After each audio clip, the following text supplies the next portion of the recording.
감사합니다. 자, 오늘은 칠판에 제가 이제 쓰지는 않고 그냥 말씀 정리한 거를 읽어드리도록 하겠습니다.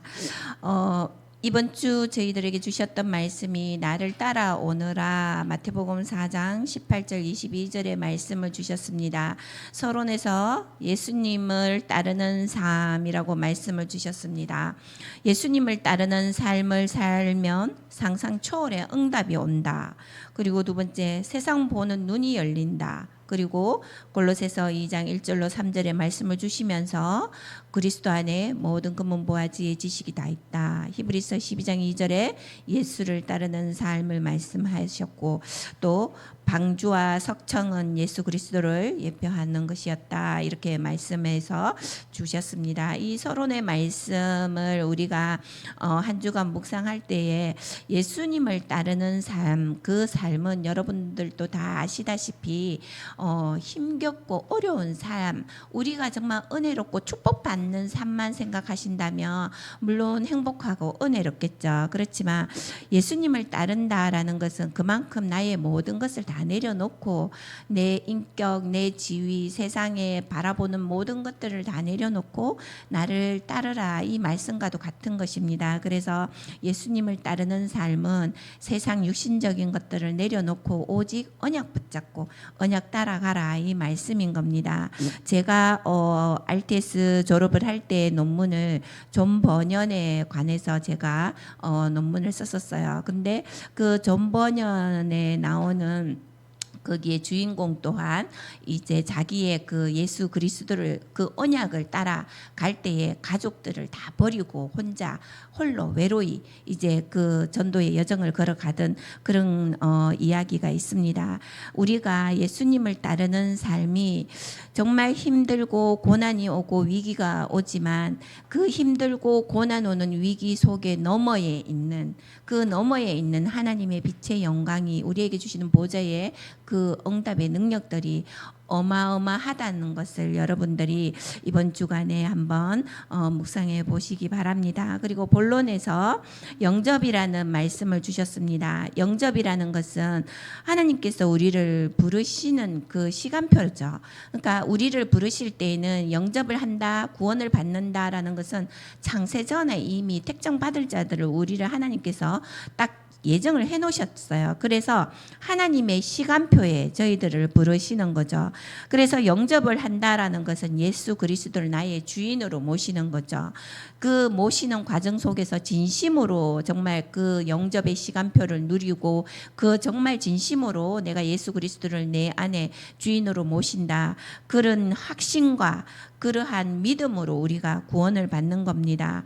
하지만 이게 이제 우리가 시간표가 지나면 많은 사람들이 이제 처음에 그 영접에 받았던 그 뜨겁고 정말 하나님이 처음에 우리에게 주셨던 감동, 이것이 이제 자꾸 퇴색되어져 가요. 하지만 우리가 그 퇴색되어져 가는 그 시간표에서 깨달아야 되는 것은 마태복음 16장 16절, 예수님께서 베드로에게 묻잖아요. 많은 이들이 나를 누구라 하느냐, 어떤 이는 선생이라 하고 어떤 이는 뭐 누구라 하고, 이렇게 많은 수식어들이 붙습니다. 하지만 베드로의 고백은 뭡니까? 주는 그리스도시요 살아계신 하나님의 아들이십니다. 이렇게 고백을 합니다. 정말 우리가 매일 이 고백이 매일 새롭게 다가와줘야 되죠.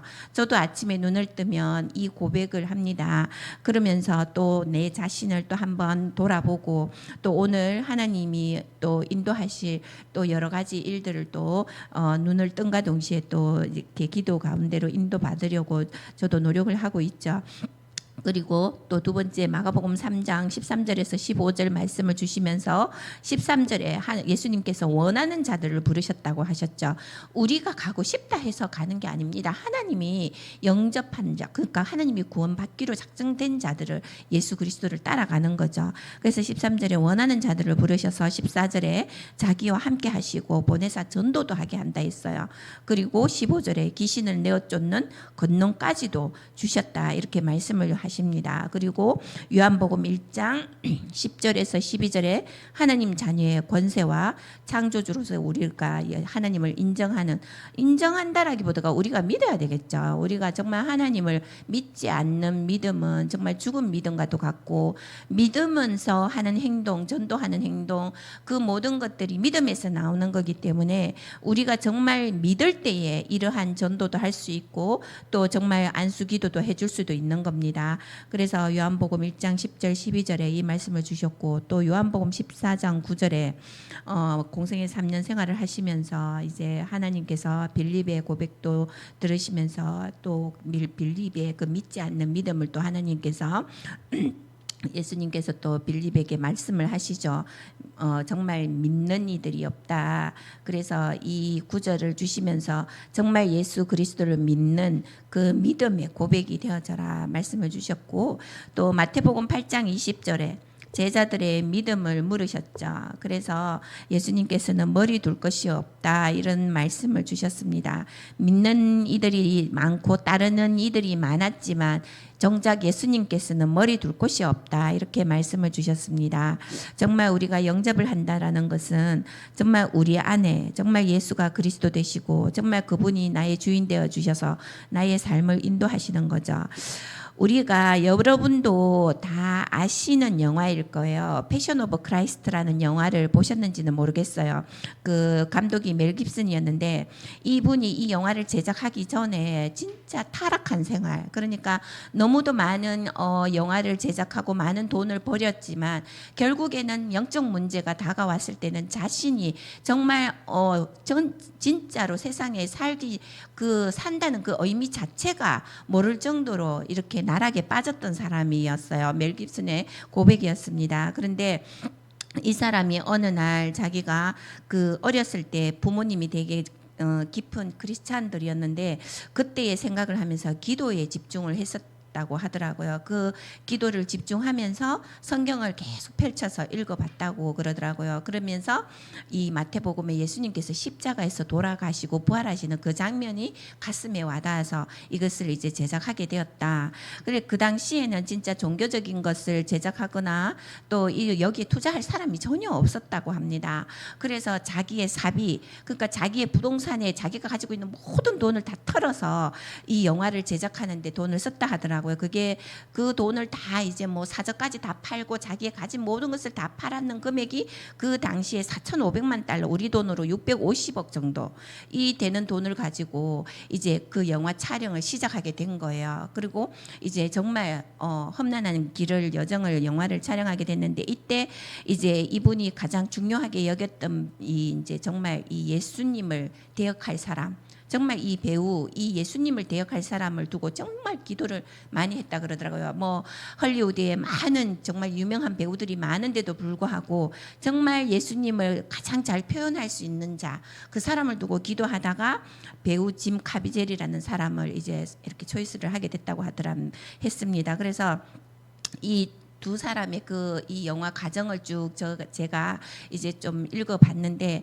이 카비제라는 사람이 대역을 쓰지 않았대요. 온전히 자기가 예수 그리스도의 그 체험, 채찍에 맞고 십자가에 못 박히고 하는 이 모든 과정, 십자가 짊어지고 가는 과정, 이거를 자신이 온전히 체험을 하고 싶었다고 그러더라고요. 그래서 이게 이제 멜 깁슨하고 이게 연결이 되어져서 그래서 이제 짐 카벨이라는 이 배우가 이제 촬영을 하게 됐는데 이것을 촬영하는 동안에 이 사람들 내부 안에서 정말 많은 기적들이 일어났다 그러더라고요. 또 신비한 일도 많았고 정말 이 사람이 그 채찍을 맞을 때에도 그 등에다가 이제 그 세트에서 필요한 그런 이제 뭐 상처 나지 않게끔 분장을 하는데 갑자기 채찍을 휘두를 때에 그 힘에 의해서 그 채찍을 분장했는 게 떨어져 나가면서 정말 등에 실질적으로 그 채찍을 맞았다 그러더라고요. 그래서 한 30cm 가량 찢어졌다 그러더라고요.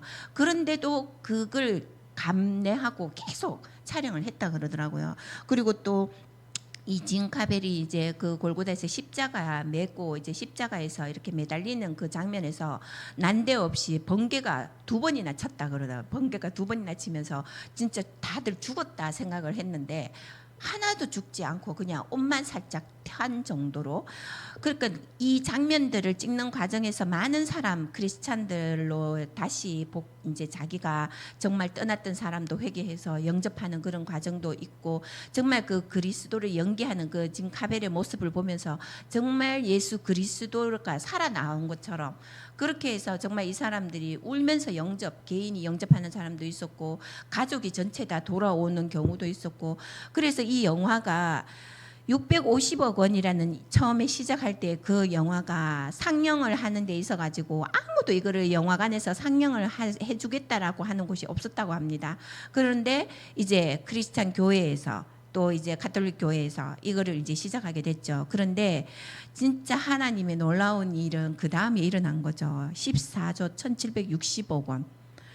이 사람이 투자한 금액의 배금액이죠. 그것이 이거 이제 금액이 이렇게 이제 상영의 영화 그 이제 전부 토탈 하니까 이렇게 나왔더라 그러더라고요. 그리고 그 당시에 이제 캐릭터들 그 연기했던 분들이 정말 어떤 사람은 정말 전도자가 되어가지고 정말 예수 그리스도를 이제 전거하러 다니는 사람도 나오게 되고, 온 집안이 이제 이 기독교로 전향해서 이제 예수님을 믿게 되고, 또 어떤 사람은 또 책을 이제 발간을 해가지고 이제 전도하는 사람도 있고. 그래서 제가 그거 보면서 우리가 정말 영접을 한다, 정말 예수 그리스도를 나의 주인으로 모신다, 이것이 정말 우리는 그냥 입으로 시인해서 우리가 고백을 하는 것 같지만 정말 눈에 보이지 않는 영적 세계가 움직인다라는 거야. 그래서 우리가 그 믿음을 우리가 회복을 해야 되고, 정말 내가 구원을 받았다라는 그 확신을 오늘 이 밤에 다시 회복하시기 바랍니다. 그리고 두 번째, 예수님과 동행하는 자, 임마누엘을 누리는 자죠. 무시로 24 하나님 앞에 대화 기도하라 이렇게 말씀을 하셨습니다. 우리가 예수님과 동행한다는 것은 24, 25 영원, 우리가 꿈속에서도 정말 이 예수 그리스도를 선포해야 되죠.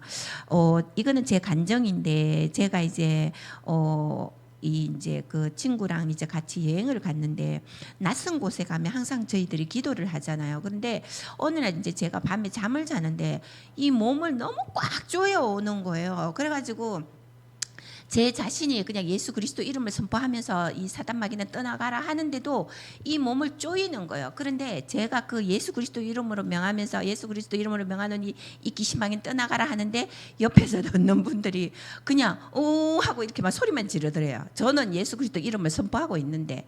그래서 이제 제가 나중에 그걸 한참 이제 선포하고 나서 이제 눈을 뜨고 나가지고 제가 그걸 보면서 진짜 생생하게 그 제가 체험을 한 그걸 이제 얘기를 했어요. 내가 뭐라고 얘기를 하더냐 이러니까, 예수 그리스도, 나는 내 입으로 예수 그리스도를 선포했는데 듣는 사람들은 그냥 막 소리만 지르더래요.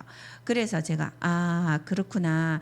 그래서 제가 정말 이 구원, 우리가 정말 예수 그리스도를 우리가 이 가슴 안에 품고 정말 교회로서 그리스도의 주인된 우리 성전을 가지고 있는 우리가 어디에 있든 꿈속에든 내가 어디에 있든 이 그리스도를 선포할 때에 정말 보좌를 움직이시고 또 그 그리스도의 능력으로 우리가 귀신을 쫓는다, 이걸 정말 사실적으로 여러분들이 믿어지시기 바랍니다. 그리고 두 번째, 마태복음 28장 20절에 내가 너희에게 분부한 모든 것을 가르쳐 지키게 하라. 볼지어다 내가 세상 끝날까지 너희와 항상 함께 있으리라. 저는 이 구절이 정말 매일 매 순간 이 구절이 기억나고 또 생각나고, 항상 어려움이 있을 때마다 하나님이 나와 함께 하시고 하나님이 나와 동행하신다는데 내가 뭐가 두렵냐. 제가 어려움을 겪을 때도 이 구절, 또 내게 능력 주시는 자 안에 내가 모든 것을 할 수 있다, 이 구절 붙잡고 제가 지금까지 왔어요. 그런데 정말 하나님은 그때그때마다 그 어려운 순간순간에도 그걸 넘어가시게 하고 또 돕는 자 또 인도해 주시고, 정말 지금까지 온 그 모든 과정들을 보면 정말 하나님의 은혜거든요. 그래서 여러분들이 정말 이 언약 붙잡고 기도하고 정말 구원의 확신, 예수님과 정말 여러분과 함께 한다, 그것을 여러분 이 밤에 다시 한번 깨닫고 확신하시기 바랍니다. 그리고 로마서 8장 28절에 협력하여 선을 이루리라. 우리는 우리 혼자 하는 것 같지만 하나님은 우리와 함께 계시고 또 주의 천군 천사를 우리 주위에 늘 우리 가운데에 인도하고 계세요. 그래서 여러분들이 혼자라고는 생각하지 마시고 하나님이 여러분과 우리와 함께 동행하고 계시다라는 거 그거를 확인하시기 바랍니다. 그리고 세 번째 사람 낚는 어부 이렇게 말씀을 주셨습니다. 자, 우리는 전도자들입니다. 전도자들의 자세는 살리는 자 구원하는 자가 되어야 된다. 그래서 우리가 정말 요한복음 3장 16절 믿는 자마다 영생을 얻게 하려 함이라 이 말씀을 우리가 현장에 선포하는 거예요. 그래서 우리가 정말 현장에 가서는 예수 그리스도 오직 성삼위 하나님 하늘 보좌의 그 능력 그리고 주신 언약 이것만 선포하면 되는 겁니다. 다른 어떤 것도 우리를 대신할 수 없어요. 정말 전도자들은 오직 이 언약 붙잡고 현장 살리고 또 귀신 들린 자들에게 손을 얹고 또 치유의 또 역사를 또 보고 이 모든 것들이 우리에게 다 하나님이 이미 주셨습니다. 그 믿음의 확신 가지고 여러분들이 나가시기 바랍니다. 그리고 결론으로는 예수 그리스도를 따라가라 이렇게 말씀을 주셨습니다. 아까 서론에서도 마찬가지로 결론과 연결되어지는데 예수님을 따르는 삶, 예수 그리스도를 따라가는 삶 정말 여러분들 우리 개개인은 다 그 삶의 무게가 다릅니다. 십자가가 다 누구에게 다 똑같을 수는 없죠. 그렇지만 그 십자가는 이 힘들고 어려운 십자가가 아니라는 겁니다. 이미 십자가에서 요한복음 19장 30절 다 끝냈다 하셨잖아. 그죠? 그 말씀의 언약을 각인하시고 정말 예수 그리스도와 함께 동행하는 삶은 정말 천국의 삶이고 이 땅에서 우리가 누려야 할 정말 천국의 삶인 것입니다. 그래서 마태복음 9장 13절 나는 의인을 부르러 온 것이 아니요 죄인을 부르러 왔노라. 여러분 우리가 좋은 사람, 좋은 이미지, 좋은 권력 가진 사람, 뭐 돈 많은 사람, 물론 교회에 이런 사람들로 가득 차면 좋겠죠. 하지만 우리가 구원해야 될 사람들은 정말 낮은 사람, 정말 이 구원이 필요한 사람, 정말 지금도 이 언약을 듣지 못하고 있는 현장, 정말 버려진 황금어장 사각지대 정말 우리가 눈을 뜨고 봐야 되겠죠. 그 현장에 우리를 가라고 하나님은 우리를 부르셨습니다. 그래서 여러분들이 정말 예수님께서 행하신 삶 그것을 따라가는 것이 예수 그리스도를 따라가는 삶입니다. 그리고 요한복음 12장 24절에 한 알의 밀알이 땅에 떨어져 죽지 아니하면 그대로 있고 또 죽으면 열매를 맺는다 이렇게 말씀을 주셨습니다. 우리는 각인된 대로 우리가 뿌리된 대로 체질된 대로 우리 것이 나옵니다. 하지만 예수님을 따라가는 삶에 있어서는 이것을 다 내려놓아야 되죠. 욱하는 성질이 올라오더라도 이 한 생명 정말 하나님이 지금 오늘 나에게 붙여준 이 생명 이 앞에서 내가 내 것을 드러낼 필요가 없죠. 하나님이 붙여준 생명 앞에서는 하나님 언약만을 전달하면 되는 겁니다. 그래서 정말 내가 사랑하지 못할 정도의 사람은 없습니다. 하나님의 사랑으로 우리가 바라본다면 정말 이 아가페의 사랑, 아무 조건 없는 사랑, 정말 예수님께서 우리에게 그 십자가에서 우리를 대신해서 죽으시고 피 흘리시고 창에 찔리신 그 고통을 생각하면 여러분 이것은 우리가 아무것도 아니라는 거죠. 그래서 이 패션 오브 크라이스트 안 보신 분들이 있으면 한번 보시는 것도 괜찮다 생각합니다. 왜냐하면 영화를 봄으로 해서도 우리가 영접을 할 수가 있고 그 속에 주시는 메시지도 있습니다. 그래서 우리가 정말 이 언약 정말 하나님이 우리에게 주신 이 언약 또 우리를 하나님의 자녀로 부르셔서 하나님의 일을 우리를 통해서 하시고자 하는 겁니다. 그 일을 우리가 맡고 있는 것입니다. 그래서 여러분들 정말 하나님이 우리를 사용하시겠다는데 우리가 마다할 필요는 없죠. 그냥 순종하고 정말 하나님이 원하시는 곳에 하나님이 원하시는 그 일을 행하는 것이 바로 예수 그리스도를 따라가는 삶이고 전도자의 삶입니다. 오늘 이 모든 말씀이 우리 삶 가운데에 온전히 임할 줄 믿습니다. 이상입니다.